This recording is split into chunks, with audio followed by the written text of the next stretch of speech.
Thank you so much. ये सवाल आपका बिल्कुल आया है और बिल्कुल सही है। मैंने बीजेपी इसलिए ज्वाइन किया क्योंकि बीजेपी में ट्रांसपेरेंसी है। आप खुद देख सकते हो एनसी, पीडीपी। मैं ये नहीं बोलता हूँ कि मतलब एनसी है, पीडीपी या कोई और पार्टी है। जो भी आजकल हो रहा है वो ऑन ग्राउंड काम हो रहा है, ऑनलाइन हो रहा है। जैसा कि मैं खुद एक मेडिको हूँ, आप भी ये बात जानते हैं। मतलब देखिए आजकल गोल्डन कार्ड है, बेटी बचाओ बेटी पढ़ाओ है। आजकल पेशेंट्स को हॉस्पिटल्स में वेट नहीं करना पड़ता है लाइन्स में। आजकल सारा जो है ट्रांसपेरेंट मैकेनिज्म है। जो भी हो रहा है सही हो रहा है। सर मुझे 1 साल पहले ही ये पार्टी ज्वाइन करनी थी, लेकिन आप खुद जानते हैं कि मेरे फादर की जो इलनेस थी उसके बाद उनकी डेथ हो गई। तो 1 साल से मैं उनके साथ बहुत व्यस्त रहा। इसीलिए कल मुझे ये मौका मिला और मैं फ़ख्र फील कर रहा हूँ, खुद पे प्राउड फील कर रहा हूँ कि मैंने BJP as a member join किया। और उम्मीद है मुझे कि जो आने वाले इलेक्शंस है उसमें भी बीजेपी की ही जीत होगी, क्योंकि आजकल लोगों को सब कुछ पता है। लोग सब कुछ देख रहे हैं ऑन ग्राउंड क्या हो रहा है। ऑन ग्राउंड बीजेपी की जो रियलिटी नज़र आ रही है। पुरानी पार्टीज भी थी, उनमें कौन सा काम ऑन ग्राउंड हो रहा था। आजकल अगर हॉस्पिटल्स में देखें या कहीं भी दूसरे डिपार्टमेंट्स में देखें, करप्शन धीरे धीरे कम हो रहा है।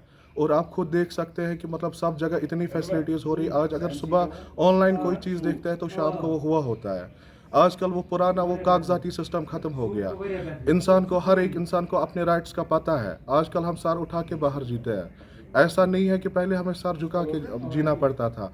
आजकल तो हमें अपने राइट्स खुद अपने मोबाइल से, इंटरनेट है तो अपनी पार्ट ऑनलाइन सब कुछ हो गया, जो कि मोदी जी ने सबसे अच्छा काम किया।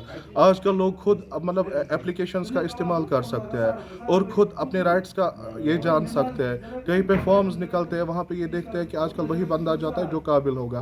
आजकल ट्रांसपेरेंटली सब कुछ हो रहा है, कोई काम टेबल के नीचे से नहीं हो रहा है। आप खुद यूथ को आगे बढ़ना है, उनको बीजेपी का सपोर्ट करना चाहिए, क्योंकि आप देखो बीजेपी गवर्नेंस एक गुड गवर्नेंस है। हाँ, 10 साल के बाद या बहुत टाइम के बाद अब इलेक्शंस हो रहे हैं, यूथ को जागना चाहिए।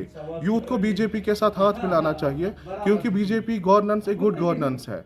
क्योंकि इस गवर्नमेंट के जैसा कोई गवर्नमेंट नहीं है। जो हमारे जेएनके में आ गई, ये तो बीजेपी की वसादत से है। आप देख रहे हैं कि कितना डेवलप हो रहा है और कितनी डेवलपमेंट्स अभी पेंडिंग है। और मोदी जी हमारे लिए कितना कुछ कर रहे हैं, उसके लिए हम मोदी जी के शुक्रगुजार हैं। कितनी स्कीम्स उन्होंने लॉन्च की, बेटी बचाओ बेटी पढ़ाओ, गोल्डन कार्ड है या दूसरी स्कीम्स उन्होंने लॉन्च की। जैसे एक मरीज होता था जो पुअर सेक्टर का होता था, वो अपना इलाज नहीं कर पाता था, डायलिसिस है या दूसरी मेजर सर्जरीज होती थी जिनके लिए वो अपना ट्रीटमेंट एफोर्ड नहीं कर सकते थे। आजकल वो सारा अंडर गोल्डन कार्ड होता है। हम ये नहीं बोलते कि सारा होता है, लेकिन होता तो है। मतलब कोई ट्रीटमेंट के बगैर नहीं रहता है। Thank you sir.